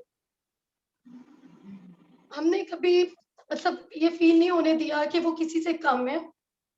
जब भी कभी किसी ने भी कोई भी इवेंट होना, कुछ भी होना, हमने कभी उसको पीछे नहीं रहने दिया। हमारी अम्मा ने कभी उसको पीछे नहीं रहने दिया। वो बहुत बिजी खातून थी, उनका स्केड्यूल बहुत ज्यादा बिजी था। आपको पता है बैंकर्स की जॉब कैसी होती है, सुबह 9 o'clock से लेकर 4 o'clock तक बैंक का करना, फिर उसके बाद हम 3 बच्चों को देखना, फिर ऐसे बच्चे को देखना जिसके साथ स्लीप इश्यूज भी थे, जिसको फूड एलर्जीज भी थी, काफी कुछ था। और वो तो माँ थी ना, माँ तो तब तक नहीं मतलब अपनी जगह से हिलती जब तक आखिरी परिंदा भी अपने घोंसले से उड़ना सीख नहीं जाता उसका बच्चा। तो हमेशा ये कोशिश की कि हमारी वजह से अम्मी को कोई परेशानी ना हो, क्योंकि वो पहले बहुत परेशान I am sorry. No problem. तो हमेशा इस चीज को हम साथ लेके चलते थे। उसके अलावा सोशल प्रेशर होता है, साइकोलॉजिकल होता है, इमोशनल प्रेशर होता है, नो डाउट। शादी हमारी जल्दी हो गई, मेरी आई वाज 18 जब मेरी शादी मेरी अम्मा ने कर दी, क्योंकि उनके जहन में ये चीज होती थी कि शायद ऐसी फैमिली के अंदर कोई जल्दी रिश्ता नहीं करता कि जिनके फैमिली में कोई बच्चा ऐसा होता है, लोग पूछेंगे, लोग क्या कहेंगे। और जब मेरा निकाह था जिस दिन, उस दिन मुझे याद है कि मेरे भाई ने मतलब इस तरह से उसने मारा और उसकी ये जो वेन थी यहाँ से ये सब उसका कट हो गया। तो बड़े अजीब से हमने सारे सीन्स देखे हुए हैं। शायद जो लोग बात मतलब सिबलिंग है उनके जो जो बात कर रहे हैं या उनके जो सिबलिंग्स होंगे वो माइल्ड होंगे, हाई फंक्शनिंग होंगे। माइन वाज स्वेयर, हमारा भाई माइल्ड नहीं था। आज भी जब मुझसे कोई भी डॉक्टर बात करता है या कुछ भी करता है, आज भी मुझे लगता है कि हम उसी जगह पर ठहरे हुए हैं। हमने उसको कभी भी घर में उस तरह से कैद नहीं किया था, हम उसके साथ खेले, उसको बाहर लेके जाते थे, हमारी बॉन्डिंग उसके साथ बहुत स्ट्रांग थी। यही वजह है कि हमारे जो बच्चे हैं आज, उनकी बॉन्डिंग मेरे भाई के साथ बहुत स्ट्रांग है, वो चाहे मेरे बच्चे हैं, मेरी बहन के बच्चे हैं या मेरे भाई के बच्चे हैं, बॉन्डिंग बहुत स्ट्रांग है। फिर अगर मेरा हस्बैंड है, मेरी बहन के हस्बैंड है, मेरी जो भाभी आई हैं, वो कोऑपरेटिव है बहुत ज़्यादा। वो इस वजह से शायद कोऑपरेटिव है कि हमने आज तक कभी भी अपने भाई पे कंप्रोमाइज़ नहीं करने दिया। हमने खुद कंप्रोमाइज़ नहीं किया। हमारे पेरेंट ने हमें कभी कंप्रोमाइज़ करने ही नहीं दिया। जो बच्चे एएसडी पे होते हैं, इनके जो सिबलिंग्स होते हैं ना, उनकी ज़िंदगी उनसे बहुत डिफरेंट होती है। जिनके सिबलिंग्स किसी इंटेलेक्चुअल डिसेबिलिटी के साथ होते हैं या किसी फिजिकल डिसेबिलिटी के साथ होते हैं, और उनकी ज़िंदगी क्यों डिफरेंट होती है? वो इस वजह से होती है क्योंकि जो फिजिकली डिसेबल है वो आपकी किसी ना किसी तरह बात समझ रहे हैं, उनकी स्पीच में प्रॉब्लम नहीं आ रहा। जो इंटेलेक्चुअल डिसेबिलिटी के साथ है वो देर से समझते हैं लेकिन समझ जाते हैं। लेकिन जब हम बात करते हैं ऑटिज्म की और बात करते हैं जब स्वेयरली ऑटिज्म बच्चों की, तो वो इस काबिल नहीं होते या अभी उस तरह से उस जगह पर नहीं पहुंचे होते कि वो सारी चीजें खुद से कर सकें। मुझे जब पता चला मेरे भाई का, because I got married at the time of 18, I move to UK, मैं वापस आई, पता चला, उसके बाद मैं वापस आई, फिर आहिस्ता आहिस्ता करते फैमिली को कन्विंस करते टाइम लगा एक, और उसके बाद अपनी फैमिली को मैंने लाहौर मूव किया। उनके लिए आसान नहीं था, बहुत मुश्किल था उनके लिए। और डिलेमा एक ये हुआ, बहुत अनफॉर्चुनेट था कि मेरी फैमिली आई और ऐसे स्कूल में हमने उस वक्त अपने भाई को डाला जहाँ उनकी सही तरह से केयर नहीं हुई, क्योंकि मैंने जैसे बताया कि वो एपिलेप्टिक भी है। तो एक दिन मेरी मदर को कॉल आती है और वो कहते हैं कि आपका जो बच्चा है वो बाहर ग्राउंड के न गिरा हुआ है। बिकॉज आई वेंट देयर, मैं अपने बच्चे को पिक करने गई थी तो मैंने आपके बेटे को गिरा हुआ देखा। तो at that day my mother said to me कि जिस दिन अपना कुछ करोगी उस दिन मुझे बताना, ये किसी के लिए भी तजर्बा नहीं है। तो जैसे अभी बात की अलीना ने भी, और कि ये शायद एम्पैथी होती है आपके अंदर ना, इस जो फील्ड में जो ये सिबलिंग आते हैं, शायद आपका दर्द आपको लेके आता है। जो माएँ आजकल ऑटिज्म मॉम्स जो आ रही हैं, उनका शायद एक दर्द है जो उनको लेके आता है, क्योंकि जितनी रातें उन्होंने जागी हुई हैं, वो कोई आम इंसान नहीं जाग सकता। बच्चे पढ़ते हैं, क्लिनिकल के बच्चे भी आते हैं हमारे पास। मेरी उनसे पहला क्वेश्चन ही ये होता है कि क्या टॉयलेट ट्रेनिंग करोगे? मेरा ये क्वेश्चन क्यों होता है, क्योंकि मैंने अपने वाले की स्टार्ट की थी eight the time when he was 16 and nobody was agreed at that time. Her centre ये कहता था इतने बड़े बच्चे की तो नहीं कर सकते, इसकी कैसे होगी? और माँ मेरी की कोई जिंदगी नहीं थी, क्योंकि वो जगह जगह जगह जगह पूप करता था, वो पॉटी साफ करती थी, कभी कहीं से कभी कहीं से। तो मेरा मेरा तो वो कंसर्न है ना, जिसके ऊपर मेरा जो तजर्बा रहा है, जो मैंने देखा है, जो मैंने अपनी माँ की स्ट्रगल देखी है, जो मैंने ये देखा है कि मैं ब्राइड बन के स्टेज पे बैठी हुई थी वलीमे वाले दिन, और एकदम से पूरे हॉल के अंदर एक शोर होता है और मैं अपने सामने देखती हूँ कि मेरा भाई वो जमीन पे गिरा हुआ है और मेरी फैमिली उसको उठाती है और ले जाती है, क्योंकि एट द टाइम उसको सीरियस का अटैक होता है। आप हर किसी को एक्सप्लेन नहीं कर सकते। आपकी शादी होती है, आपके इन लॉज आपसे डिमांड करते हैं, उनकी एक्सपेक्टेशंस बहुत हाई होती हैं कि जी खाने होंगे, दावतें होंगी, मिलना जुलना होगा, रस्म रवाज सारी चीजें होंगी। हम नहीं कर सकते थे, क्योंकि हमें पता था कि हमारी हमारी अम्मा के पास इतना टाइम नहीं है, हमारी अम्मा आम लोगों की तरह नहीं मिल सकती हैं। और फिर इजीएस्ट सोल्यूशन क्या होता था कि उसको पहले बिजी रखा जाए, उसको किधर बिजी रखा जाए, वो भी मेरी अम्मा के लिए बहुत बड़ा क्वेश्चन मार्क होता था, क्योंकि वो तो माँ है, उसके लिए चारों बच्चे एक जैसे थे। फिर ये सोचना कि क्या किसी मेड के साथ अच्छा इतनी देर छोड़ दें, तब तो इतनी ज्यादा अवेयरनेस नहीं थी कि हम सीसीटीवी इंस्टॉल करते और सब कुछ करते, और मोबाइल पे एक्सेस नहीं होती थी कि हम देखते रहते अच्छा आप क्या कर रहा है, आप क्या कर रहा है।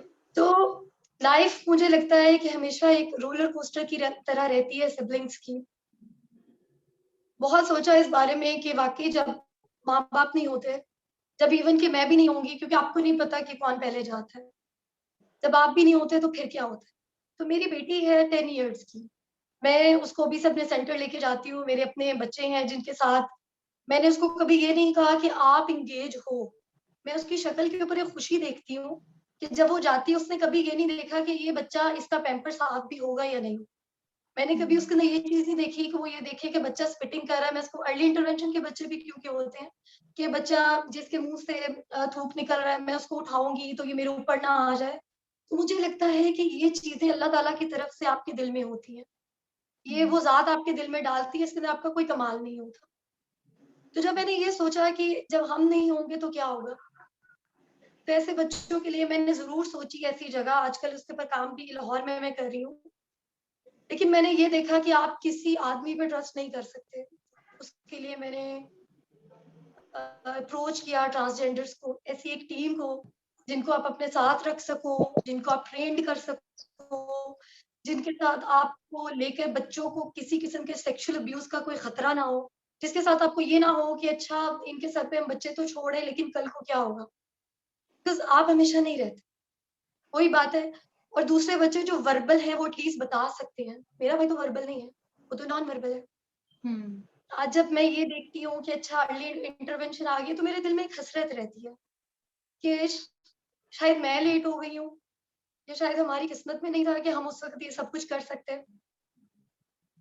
और दूसरी चीज जो मेरे अंदर एक फ्रस्ट्रेशन आती है, उसकी वजह से मेरी आवाज भी थोड़ी ऐसी हो गई है कि मुझे ये लगता है कि बच्चों की स्पीच जनरेट होना बहुत जरूरी है।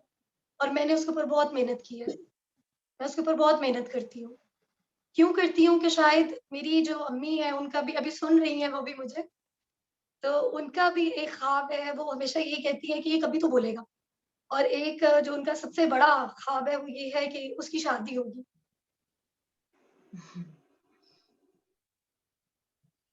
मतलब जिंदगी आसान नहीं होती आप लोगों की। ऐसे लोगों के लिए, ऐसे बच्चों के लिए वाकई कोई ना कोई तो मतलब बना होता है, लेकिन शायद उन लोगों के लिए बना होता है जो हाई फंक्शनिंग है, जो बच्चे इस फेज से निकल जाते हैं और जो बच्चे अपने आप को संभालने की स्टेज में आ जाते हैं। तो मेरी उन सब सिबलिंग से, उन सब पेरेंट्स से एक अपील है जो मुझे सुन भी रहे हैं कि आज आपके बच्चों का टाइम है। स्पेशली जिनके पेरेंट्स, उनके बच्चे अर्ली इंटरवेंशन पर हैं, आपके लिए तो गोल्डन अपॉर्चुनिटी है। हमारे टाइम पे ये फैसिलिटीज नहीं थी। मेरी अम्मी को किसी ने ये भी बताया कि सवाबी का एक गार है, उसके अंदर एक कोई बुजुर्ग बैठा हुआ है। तो मेरी अम्मा सबको गाड़ी में डालती थी और एक दिन हम निकलते थे और अगले दिन वो सुबह पहुंचती थी सिर्फ इसलिए कि भाई इसको दम हो जाएगा और ये ठीक हो जाएगा। तो वो तो माँ है ना, उसका दिल तो माँ जैसा था। तो वो यही कहती होती थी कि नहीं ये बिल्कुल ठीक हो जाएगा।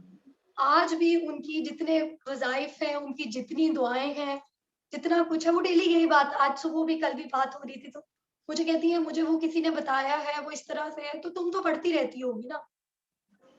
तो मुझे लगता है कि बीइंग अ प्रोफेशनल, क्या ये मेरा फेलियर है?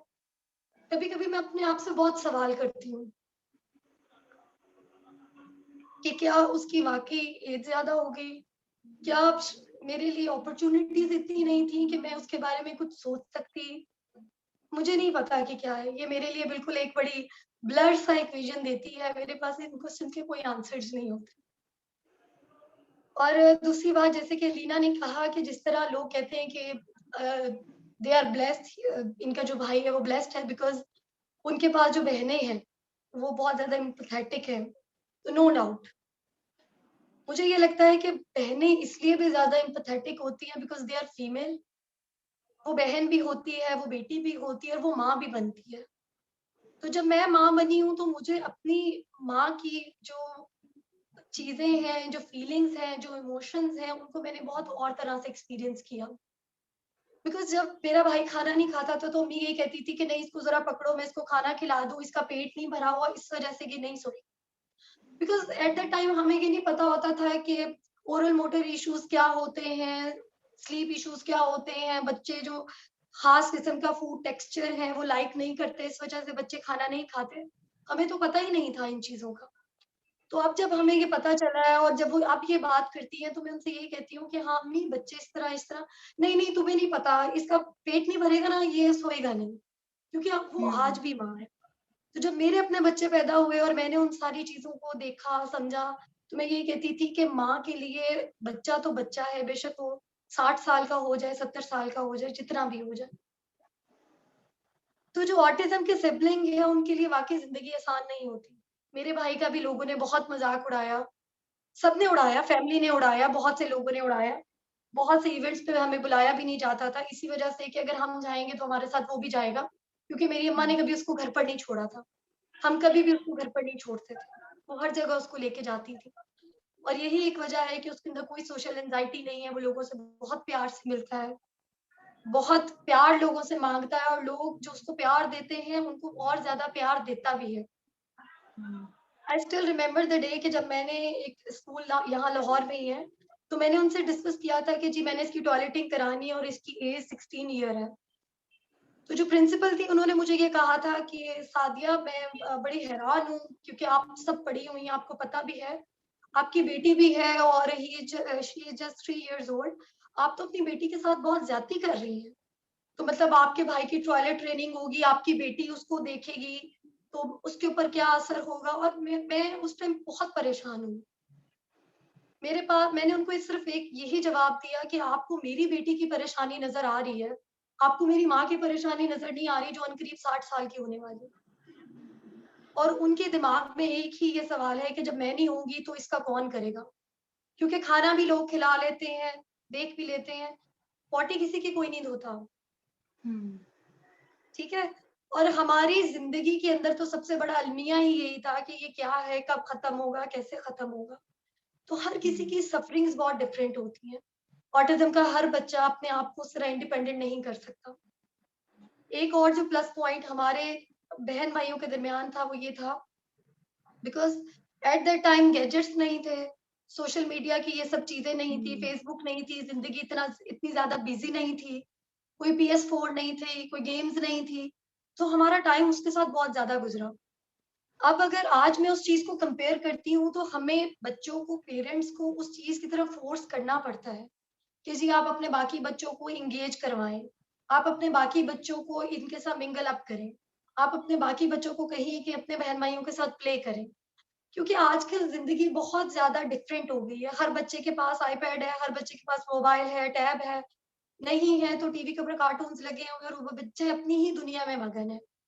तो आज सिबलिंग्स के पास वो टाइम नहीं है जो हमने क्वालिटी टाइम अपने सिबलिंग्स को दिया होगा। क्योंकि तब यही होता था कि जी घर है, आपने घर के अंदर ही खेलना है, टीवी आपको पता है PTV होता था तो कितनी देर आप टीवी भी देख लेते। तो जो हमारी लाइफ है और मेरा एक्सपीरियंस है वो तो बहुत ही डिफरेंट है। तो जितने मैंने अच्छा बाकी सादिया, सिबलिंग्स को सुना है, जैसे कि आप अभी एक पूरा इंस्टीट्यूट रन कर रही हैं और सिबलिंग्स पे आज हमारा फोकस है, तो क्या आप अपने इंस्टीट्यूट पे कोई ऐसे प्रोग्राम्स वगैरह कोई एक्टिविटीज करती है जिसपे सिबलिंग इन्वॉल्व हो?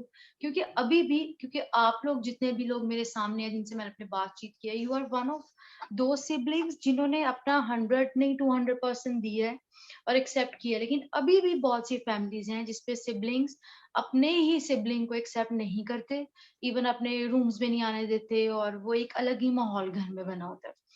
और मैंने इस चीज को विटनेस किया है। तो क्या आप कुछ ऐसी एक्टिविटीज प्लान करनी है जिसमें आप सिबलिंग्स को भी बुलाएं, ताकि वो जो एक इंटरपर्सनल बॉन्डिंग है उस पर तो हम एटलीस्ट काम करें, बीइंग अ प्रोफेशनल। देखिए इसके अंदर सबसे पहले तो जब पेरेंट्स मुझसे मिलते हैं तो छोटे बच्चों के अर्ली इंटरवेंशन से मैं स्टार्ट करूंगी।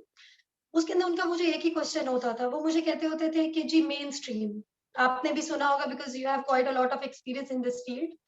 तो वो कहते होते थे कि मेन स्ट्रीम कब होगा, कैसे होगा, मेन स्ट्रीमिंग के अंदर जी बच्चे को करवाने की बहुत चाह होती है पेरेंट्स को। तो मैंने अपने ही जो मेरे बच्चे हैं मेरे पास आ रहे हैं, मैंने उन्हीं के सिबलिंग्स को अपने प्री स्कूल में लेना शुरू किया। मैंने उनके लिए step ahead pre school start किया। और क्यों स्टार्ट किया कि मैंने अपने पेरेंट को यही बात, अपने बच्चों के पेरेंट्स को ये बात कही कि अगर आप अपने बच्चों के जो सिबलिंग्स हैं उनको किसी ऐसे स्कूल में नहीं भेजना चाहते जहां ऐसे बच्चे आ रहे हैं, तो आपके बच्चे को कल को कोई कैसे मेन स्ट्रीम करेगा। ये बहुत बड़ा चैलेंज है। और मेरे लिए इस ग्रुप को उठाना, इसको कैटर करना, इसको समझाना बहुत आसान था as compare to someone else. क्योंकि ये जो फैमिली हुआ है आपके पास, जो ये पेरेंट्स आ रहे होते हैं, इनके जो बच्चे हैं ऑलरेडी अपने ऐसे सिबलिंग्स के साथ रह रहे हैं। तो उनको बहुत अच्छी तरह से पता था कि जब हम उनको सर्कल टाइम में ज्वाइन करवाते हैं या हम उनको म्यूजिक थेरेपी में ज्वाइन करवाते हैं या हम उनको किसी भी पीटी के लेसन के अंदर ज्वाइन कराते हैं, पीई के अंदर, जहां वो अपनी फिजिकल एजुकेशन पे होते हैं, गेम्स के अंदर पार्टिसिपेट करते हैं, तो उनको ये पता होता है कि अच्छा अगर ये बच्चा मुझे पुश कर गया तो कोई बात नहीं, मेरा भाई भी करता है, तो वो उस बच्चे को थोड़ा मार्जिन देते हैं, उनके अंदर अंडरस्टैंडिंग बहुत अच्छी होती है। और दूसरी चीज ये है कि सिबलिंग्स का जो ट्रेनिंग प्रोग्राम है उसको हम कंडक्ट करवाते हैं पेरेंट्स के बिल्कुल साथ साथ, क्योंकि पेरेंट्स हो, सिबलिंग हो और ये बच्चे हो, ये पैरेलल चलते हैं। हम बहुत छोटे ग्रुप के साथ काम करते हैं शहीरा, मैं 15, 16, 17 बच्चों से ज्यादा बच्चों के साथ कभी काम ही नहीं करती।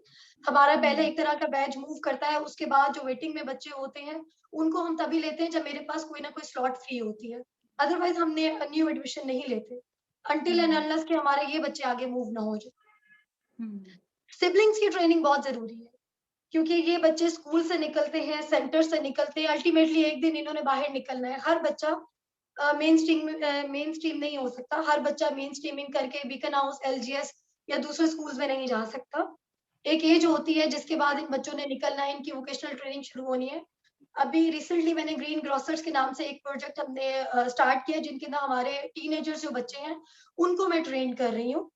उनको ट्रेन कैसे कर रही हूँ कि वो रैकिंग करते हैं, वेजिटेबल्स एंड फ्रूट की सॉर्टिंग करते हैं, अपने वो सैलेड्स बनाते हैं, इवन के मिन्स की, मटन की, चिकन की वो कटिंग करते हैं, और वो ट्रेस प्रॉपर, जिसका आप लोग मेट्रो में या हाइपर स्टार्स में देखते हैं, उस तरह ट्रेस बना के तो वो शेल्फ के ऊपर उनको डिस्प्ले भी करते हैं। तो आप जब ऑटिज्म के साथ काम करते हो ना, आप सिर्फ एक बच्चे के साथ काम नहीं करते, आप पूरी फैमिली के साथ काम करते हो। वो चाहे उसके सिबलिंग हैं, उसके पेरेंट्स हैं, लेकिन कुछ लोग ऐसे भी होते हैं जो उनके रिलेटिव्स भी आगे आते हैं, उनमें इतनी एम्पैथी होती है, वो चाहते हैं कि वो सीखें। आजकल बहुत सी यूनिवर्सिटीज के बच्चे हैं जो मेरे पास आ रहे हैं, जिन्होंने काम कर रहे हैं कि हमें बताएं कि इनकी बिल्डिंग कैसे डिजाइन होनी है। बीकन हाउस नेशनल यूनिवर्सिटी के बच्चे मेरे पास आ रहे हैं, वो सीख रहे हैं कि किस तरह से करना चाहिए। लम्स के अंदर मैंने एप्स के अंदर बच्चों की बहुत ज्यादा हेल्प की है। लेकिन कम्युनिकेशन एप्स के अलावा आगे सोचें, क्योंकि हमने लाइफ स्किल्स पे भी काम करना है, हमारे बच्चे बड़े हो रहे हैं, हमने इन बच्चों को कल आगे भी लेके जाना है। हर बच्चा म्यूजिक में नहीं जा सकता, हर बच्चा आर्ट्स में नहीं जा सकता, हर बच्चे को आप बैठ के सिर्फ पेंटिंग नहीं करवा सकते, हर बच्चा टाइपिंग पे नहीं जा सकता।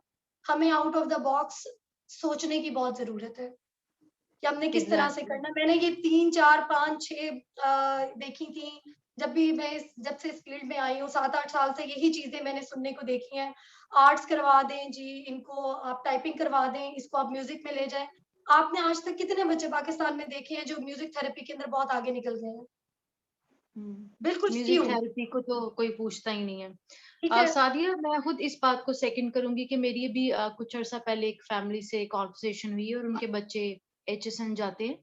तो फॉर मी, मेरे लिए था कि मामला सब सेट है, बच्चे एचएसएन जा रहे हैं, everything is fine, up to the mark. पर उसकी मदर ने मुझे कहा कि मैं बड़ी परेशान हूँ। तो मैंने पूछा कि क्यों? कहती क्योंकि मैं चाहती हूँ कि मेरे बच्चे लाइफ स्किल्स पे कुछ करें।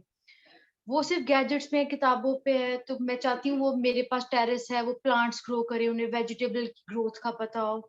तो फिर मुझे रियलाइज हुआ कि यार वाकई हम इस पॉइंट पे जो है वो काफी लैक कर रहे हैं। Thank you so much Sadia, आपकी जर्नी बहुत मजेदार थी, और मजेदार इसलिए थी, और मैं आपकी उस बात का जरूर आपको आंसर करूंगी कि चाहे वो अनीला है, सिदरा है, अलीना है, जिस तरह अलीना ने पूरा प्लेटफॉर्म इतनी मेहनत से खड़ा कर दिया, सोबिया सुन रही है, मैं हूँ, और बहुत से ऑडियंस हैं जो सुन रहे हैं। आई थिंक हम सब लोग जो इस मुकाम तक पहुंचे हैं ना, कि हम बड़े हौसले से बात कर पाते हैं, या हम ऊन कर सकते हैं, एक्सेप्ट करते हैं सब कुछ।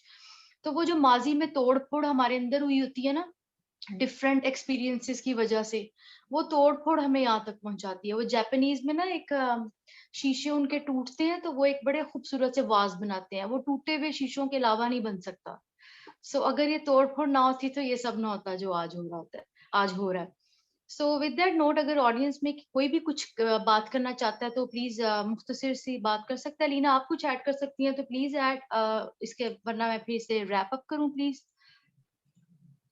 मैं क्विकली, सॉरी जी बिल्कुल, no please Aneela go ahead, फिर मैं बात करूंगा। Thank you Alina. बस मैं ये कहना चाहती हूँ कि हम जो इंडिविजुअल्स हैं या वो बच्चे या जो इम्पैक्टेड हैं, हम उनकी सपोर्ट के हवाले से बहुत काम कर रहे हैं पाकिस्तान में और उनका सोच रहे हैं, उनके बारे में बात भी कर रहे हैं। लेकिन चूंकि मेरा ताल्लुक बिहेवियरल चेंज कम्युनिकेशन से है, मैं जिस डिपार्टमेंट में काम करती हूँ, ऑल्दो वो हेल्थ के अराउंड हम बिहेवियरल चेंज इंटरवेंशंस और कम्युनिकेशन डिजाइन करते हैं, जब तक हम अपनी सोसाइटी में अवेयरनेस नहीं क्रिएट करेंगे, हम अपना तो एक बबल, सेफ बबल बना लेंगे, हमारे बच्चे की ट्रेनिंग भी हो जाएगी, और वो जैसे सादिया बात कर रही थी कि उनकी टॉयलेट ट्रेनिंग भी हो गई, उनको थेरेपीज भी मिल गई, कुछ ना कुछ उन्होंने वोकेशनल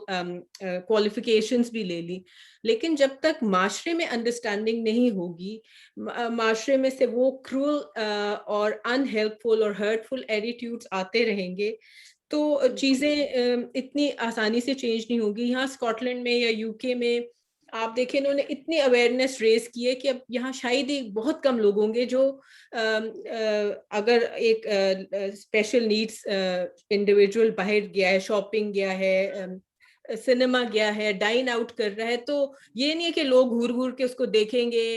वो अगर दुकान पे कुछ लेने जाएगा तो जो शॉपकीपर है वो भी इतना सेंसिटाइज कर दिया है इस सोसाइटी ने अवेयरनेस रेज करके कि वो अंडरस्टैंड कर लेता है कि ये पर्सन को कोई स्पेशल नीड्स है, वो बहुत एक हेल्पफुल तरीके से फिर उसके साथ डील करता है। इसी तरह यहाँ की पुलिस है, यहाँ की हेल्थ सर्विसेज हैं, उनको ट्रेनिंग मुसलसल मिलती रहती है कि किस तरह स्पेशल नीड्स, अगर पाकिस्तान में किसी ऑटिस्टिक एडल्ट को पुलिस पकड़ ले, आप सोचें उसका क्या असर होगा। ऐसे मैं कितने केसेस देखती रहती हूँ जहां मार देते हैं उनको बिकॉज दे डोंट अंडरस्टैंड कि this individual is on the spectrum, और वो उसके बिहेवियर को समझते कि ये कैसे हमसे बिहेव कर रहा है, you know. So it's very important कि हम पूरे ऐसे अवेयरनेस कैंपेन्स भी पे फोकस करें जो कि माशरे में रवैये चेंज करें। जैसे मैं अभी रिसेंटली एक कॉन्वर्सेशन हो रही थी मेरे अपने कॉलीग से फॉर द रेडियो, और उस पर हम बात कर रहे थे इसी अवेयरनेस रेजिंग और सेफ होम, और वो भी कुछ प्रोजेक्ट्स पे काम कर रहे हैं। तो मैं ये कही थी कि टेस्ट ये सोसाइटी का कि हम ये सेफ होम बना लेते हैं, उसमें आके एडल्ट्स रहना भी शुरू कर देते हैं, उनको सब सपोर्ट भी मिल रही है, they are happy in that safe home, उनकी फैमिलीज भी हैप्पी है। लेकिन जो लोग उस सेफ होम के बाहर से गुजर रहे हैं एवरी डे, क्या वो फिंगर पॉइंट करके ये तो नहीं कह रहे ये देखो पागलों का घर, इतने सारे पागल रहते हैं? जब तक ये चीज हम अपने माशरे से नहीं चेंज करेंगे, हम वो एक बबल तो क्रिएट कर लेंगे लेकिन हम एक एम्पैथेटिक सोसाइटी नहीं बन पाएंगे। बिल्कुल, बस मैं ये ऐड करना चाहती थी। Thank you so much. बिल्कुल, I agree. Thank you so बिल्कुल, thank you so much Aneela, आपने एक बहुत इंपॉर्टेंट पॉइंट रेज किया है। और जहाँ पे कहा जाता है ना बबल को ब्रेक करना, it is not only about the society that we are living in, ठीक है, it is about ourselves as well. I have come across so many people, जैसे कि आज तो लकीली हमारे पास सारे ऐसे बहन भाई मौजूद हैं कि उनको देख के मुझे लिटरली ऐसे लग रहा था कि जब बहनें ऐसी हैं या भाई ऐसे हैं तो पेरेंट्स नहीं भी होंगे तो ये बच्चे सर्वाइव करेंगे, ठीक है। और अगर मेरा जो छोटा बेटा है वो ऐसे बहन भाई जो हैं, जैसे सादिया है, आप हैं, चित्रा है, या बाकी जो बच्चे हैं, तो अगर उसका थॉट्स वैसे होती है हैदर को लेके, तो आई बिलीव कि हैदर का फ्यूचर बहुत ज्यादा एक अच्छा हो सकता है।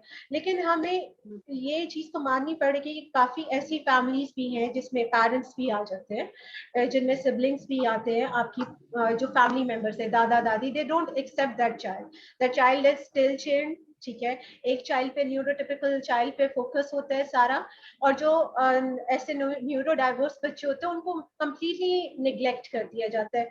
आज का जो सेशन रखने का मकसद था वो सिर्फ ऐसे लाइक आज हमारी कन्वर्सेशन थी that was mostly on the again it was about the neuro diverse children, ठीक है, क्योंकि आप सब ने अपने न्यूरो डाइवर्स बहन या भाई की जर्नी शेयर की। You didn't tell us about your journey, ठीक है, कि उसमें कितना एक रोलर कोस्टर राइड आपको फेस करनी पड़ी, क्या इमोशनल ट्रॉमा से गुजरना पड़ता है, because we are also human being. हम ये नहीं कह सकते कि हम पे वो चीजें इम्पैक्ट नहीं करती। तो कहीं ना कहीं ये जो इम्पैक्ट आपकी छोटी एज में आता है, आई बिलीव दिस थिंग, इसका इम्पैक्ट लार्जर स्केल पे जब आप बड़े हो जाते हैं बहुत लार्जर स्केल्स पे भी होता है। कई बच्चे जो से होते हैं वो अपने आप को एक्सप्रेस नहीं कर सकते। पेरेंट्स में ये भी देखती हूँ कि अक्सर वो क्या करते हैं कि बच्चों पे बहुत रिस्पॉन्सिबिलिटी डाल देते हैं, न्यूरोटिपिकल बच्चों पे, कि ये तुम्हारा भाई है, ये ऐसा है, तुमने इसको करना है, या खुद एग्जॉस्ट हो गए, दे ट्राई दिस थिंग कि चलो कुछ नहीं होता, मेरा बच्चा है, वो रिबेल नहीं करेगा, they push that child to the neurodiverse children कि आप जाओ जाओ भाई को खाना खिला दो, जाओ भाई को टॉयलेट ले जाओ। This is something we have to stop.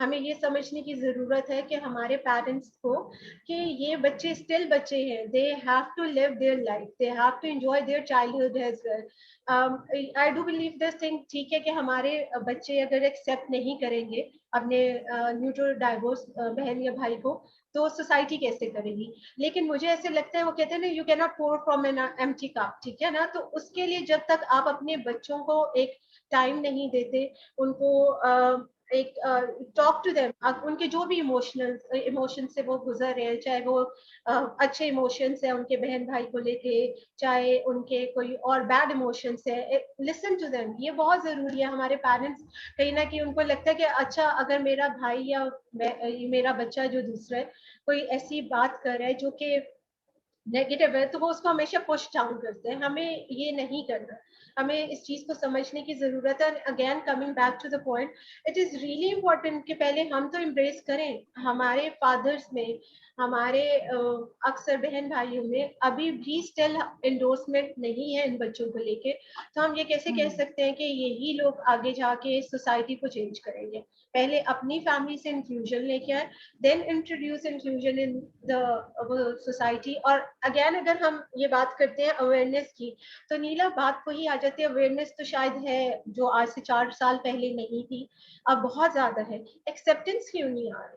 Acceptance क्योंकि हम भी एक्सेप्टेबल नहीं है दूसरों को लेके। न्यूरोटिपिकल लोग आपस में दूसरों की कभी हाइट को लेके, कभी कम्प्लेक्शन को लेके, जेंडर को लेके कितना ज्यादा एक तरह की seriously there is so much racism going on. और फिर इन बच्चों को इंक्लूड करना तो बहुत मुश्किल हो जाता है। तो सबसे पहले what we can do as a society, कि हम लोग को सबसे पहले, तो मैं इन बच्चों की क्योंकि आज बात करें, तो मैं इनके लिए जो व्हाट आई थिंक कि इन बच्चों के लिए भी सपोर्ट ग्रुप्स की बहुत जरूरत है, जहाँ पे दे कैन वेंट आउट, ठीक है, वो जाके अपने फीलिंग्स को एक्सप्रेस कर सके।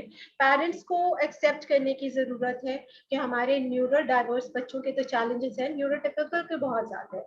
उनको किस तरीके से एड्रेस करना है, उन्हें कैसे स्ट्रॉन्ग बनाना है कि कल को वो जो फाइट, जब पेरेंट्स एक जगह पे छोड़ के आगे निकल जाएंगे, अल्लाह ताला के पास चले जाएंगे, तो वो फिर किस तरीके से इस फाइट को लेके आगे चलेंगे, ये बहुत ज्यादा जरूरी है हमारे लिए। And again I am so thankful to all of you seriously for coming forward, because this was such a huge topic, this was such an amazing topic, and I really wanted कि maximum लोगों तक ये बात पहुंच सके। बाकी Shaheera, on to you, you have to add something, या किसी का प्लीज ऑडियंस में से कोई क्वेश्चन है तो डू आस्क। एक मैं बात पूछना चाह रही थी, और शायद इट इज अ कमेंट, कि चूंकि यहाँ हम स्कॉटलैंड में रहते हैं, तो यहाँ पे इंक्लूसिविटी पे बहुत फोकस होता है। ज़बान मसलन इंफॉर्मेशन हर माइनॉरिटी एथनिक लैंग्वेज में आपने प्रोवाइड करनी होती है, ये स्टैट्यूटरी एक हुकूमत की तरफ से मैंडेटरी है। उर्दू, बंगाली, जितनी भी यहाँ पे ज़बानें बोली जाती है, पंजाबी वगैरह। तो मुझे ऐसे फील होता है कि पाकिस्तान में ऑब्वियसली अभी ये जो ऑटिज्म के अराउंड काम हो रहा है, इट्स मेनली वो लोग कर रहे हैं, जैसे कि आप लोग हैं, जैसे कि मैं खुद भी हूँ, जो पढ़े लिखे लोग हैं, जो जरा अंडरस्टैंड करते हैं। वो फैमिलीज जो जिनकी जिंदगी इनइक्वालिटीज ब्लाइट करती हैं पाकिस्तान में भी, जो अंडर प्रिविलेज्ड हैं, जो डिप्राइव्ड एरियाज में रहते हैं, वहाँ पे भी कुछ काम होना चाहिए। और हमें ऐसी जबान इस्तेमाल करनी चाहिए जो कि एक कम पढ़ा लिखा ऑटिस्टिक बच्चे का पेरेंट भी समझ सके। तो आई थिंक इस तरफ भी अलीना, मैं चाहूंगी कि आप प्लीज जरूर इस तरफ भी कुछ काम कीजिए। ये कुछ साल पहले मैं इस्लामाबाद आई थी, वहाँ पे छोटे छोटे गांव हैं, खुगीना और ये जहाँ पे दामनिको वगैरह ना, उस साइड पे छोटे छोटे गांव हैं। तो वहाँ हम एक गांव में गए थे, और वहाँ एक फैमिली मिली थी जिनका एक छोटा सा बच्चा था, और आई कुड टेल उसकी बातचीत से और उसके बिहेवियर से कि he is on the spectrum, और उसकी माँ बाप कहते कि जी पढ़ता नहीं, स्कूल में शरारत करता है, मार पड़ती है, ब्ला ब्ला ब्ला। तो मैं उनको थोड़ा सा समझाने की कोशिश करी थी, लेकिन उनको बिल्कुल मेरी बात नहीं समझ आ रही थी। तो मैं ये सोचती हूँ कि हमें ऐसे एरियाज में, क्योंकि ऑटिज्म कोई सिर्फ अमीरों की या पढ़े लिखों की तो कंडीशन नहीं है ना, किसी को भी हो सकता है। सो हमें थोड़ा सा उन लोगों का भी सोचना चाहिए जिनको इनक्वालिटीज और भी ज्यादा जिनके लिए प्रॉब्लमेटिक है। हमारे पास पैसा है, मीन्स है, तो हम कुछ ना कुछ सपोर्ट तो ले लेते हैं, लेकिन वो लोग जिनके पास ये सब कुछ नहीं है, आप सोचें कि उनके बच्चों के लिए कितनी स्ट्रगल है। तो मैं आपसे रिक्वेस्ट करती हूँ अलीना, शहीरा, कि आप प्लीज ऐसी फैमिलीज के लिए भी कुछ जरूर कीजिए। जरूर अलीना, हम कोशिश भी कर रहे हैं। बहुत मुश्किल है एक्चुअली, ये डेटा मिलना बहुत मुश्किल है। जो अंडर प्रिविलेज लोग हैं ना, एक तो उनके पास अभी आज के जमाने में भी सोशल मीडिया की उस तरह फैसिलिटीज नहीं है जैसे हमारे पास है। बहुत सी फैमिलीज जिनको फेसबुक का भी नहीं पता।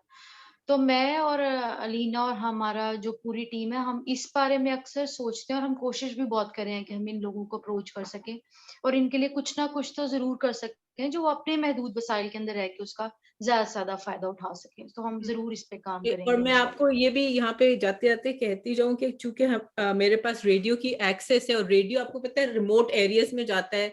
रेडियो सिर्फ सुनने की चीज है, आप नहीं पढ़ लिख सकते, कम से कम आप सुन तो सकते हैं।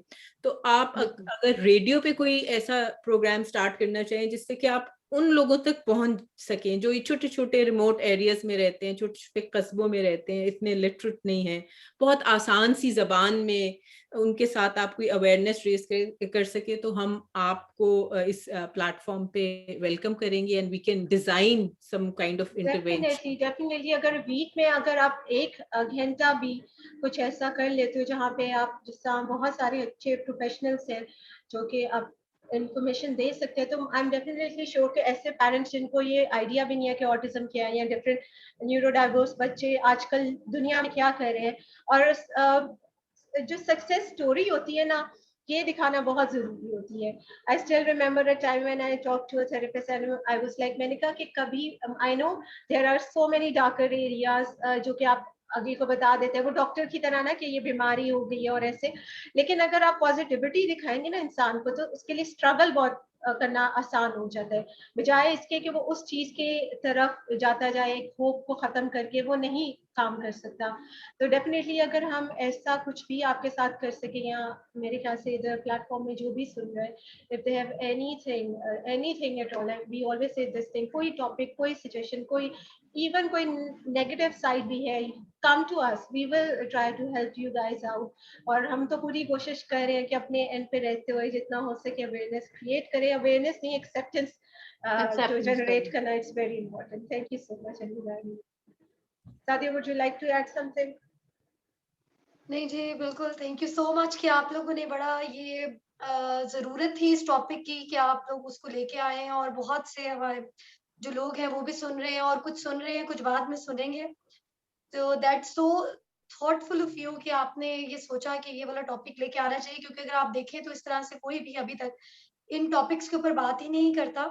जैसे अभी शहीदा ने भी बात की कि वही वेजिटेबल्स की और ये सब कुछ की, ज़रूर आपसे इस बारे में भी बात करेंगे हम, क्योंकि हमारे बच्चे फार्म हाउस भी जाते हैं, वहाँ पे वेजिटेबल्स, फ्रूट्स, हॉर्स राइडिंग और इन सब की अपॉर्चुनिटीज हम अपने बच्चों को प्रोवाइड कर रहे हैं। बस ये कोरोना की वजह से कुछ चीजें आजकल स्लो डाउन हुई है, वरना हॉर्स राइडिंग, स्विमिंग और ये सब कुछ हम अपने फार्म हाउस पे ही करते हैं। तो इंशाल्लाह आप लोगों के साथ जरूर कोलैबोरेशन में काम भी करेंगे, और आपको भी आइडिया होगा कि किस तरह से हम जिंदगियों को बदल भी रहे हैं, और जो मेरे अंदर एक फ्रस्ट्रेशन है मैं उसको किस तरह निकालती भी रहती हूँ कि पेरेंट्स की हम जिस तरह हेल्प कर सके, क्योंकि अलीना ने जैसे कहा कि रिमोट एरियाज में जरूरत है इस चीज की, तो हम लोग अपने जो बच्चे हैं अलीना, जो रिप्रेजेंटेटिव्स हैं, उनको जरूर हम भेजते हैं, लेकिन जिस तरह शेखुपुरा है या हमारे पास पास जितने गांव लगते हैं, हम उस जगह तो जरूर भेजते हैं। वो भी इसी तरह से होता है कि वंस इन अ मंथ हमने ये सोचा हुआ है कि कहाँ जा सकते हैं। आजकल कोरोना की वजह से अगेन चीजें कुछ हद तक बंद हुई हैं, लेकिन टाइम भी थेरेपिस्ट के पास बहुत ज्यादा है, क्योंकि सेंटर्स क्लोज हो रहे हैं मोस्टली। जैसे स्पेशल एजुकेशन की तरफ से आज नोटिफिकेशन भी आया है तो जब सेंटर्स बंद हो जाएंगे तो थेरेपिस्ट को हम इस जगह पर भी अलाइन कर सकते हैं, क्योंकि देखिए अर्निंग उन्होंने भी करनी है। जब सेंटर्स बंद हो जाएंगे वो बेचारे कहीं ना कहीं तो जॉब अपॉर्चुनिटीज की तलाश में तो निकलेंगे। तो this is the golden opportunity for them to avail, कि हम उनको कहाँ पर कर सकते हैं। और आपकी नजर में भी ऐसे कुछ लोग हैं जो मेरे काम आ सकते हैं तो जरूर आप बताएं, हम उनको भी अपने प्रोजेक्ट के अंदर जरूर एंगेज करेंगे। इंशाल्लाह। Misbah, do you want to say something?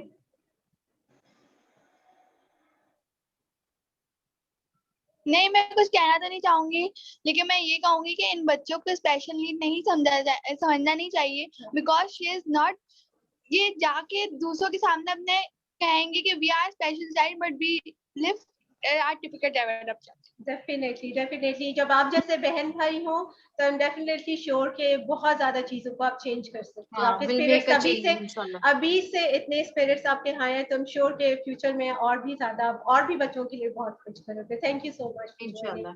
Thank you so much everyone for joining. With this, I would like to wrap it up, and I would like to just say, one please eat question. healthy. Saira has a question.